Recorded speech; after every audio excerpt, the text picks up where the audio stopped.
Hey everybody! Technology is always getting smaller. A computer used to take up an entire room, but now it fits in the palm of your hand. Well, spacecraft aren't all that different.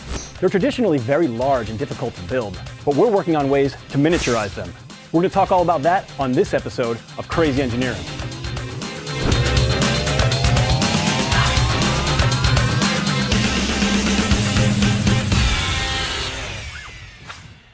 Hey everybody, we're here with Andy Klesch in one of JPL's smaller clean rooms. We're building CubeSats in here. Andy, what exactly is a CubeSat? A CubeSat is really just a standard for a small spacecraft, and we're talking a very small spacecraft, 10 by 10 by 10 centimeters at the smallest on here. And yet they go up to about 30 by 20 by 10 centimeters. And we've launched hundreds into low Earth orbit for the last 10, 15 years.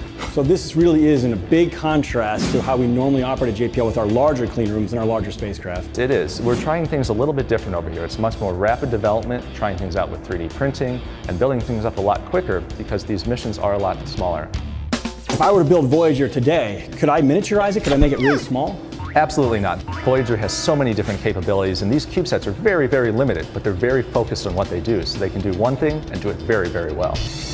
You're the chief engineer of one of these CubeSat projects. Could you tell us a little bit about the one you're working on? I work on Marco, or Mars Cube 1. Can we take a look at the spacecraft? Absolutely, it's right here.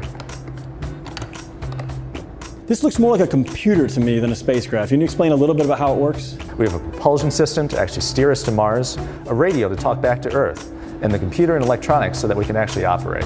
So Marco's actually going to Mars? That's right, we're launching with InSight. So Marco will travel along with InSight all the way to Mars? Actually, there are two identical Marco spacecraft, and they'll separate from InSight at Earth. Each spacecraft will then travel to Mars on its own over 6.5 months. Marco's single purpose is to relay data back from InSight during its entry, descent, and landing at Mars. We're really excited about this. It's the first interplanetary CubeSats that we'll have.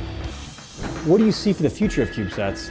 Because these are low cost, we see them going to many cool places throughout the solar system. We also see them working together, what we call fractionated space, where the spacecraft is really broken up into all individual instruments, each with a focused task. And together, they're performing the entire mission. We're hoping to see all kinds of new technology with CubeSats down the road.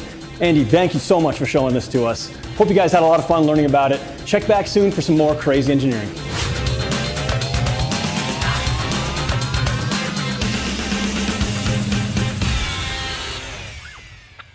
If you guys like that, you can click over here to watch more crazy engineering, or click here to subscribe to the JPL YouTube channel. If you want to learn a lot more about what JPL is up to, click this link down here.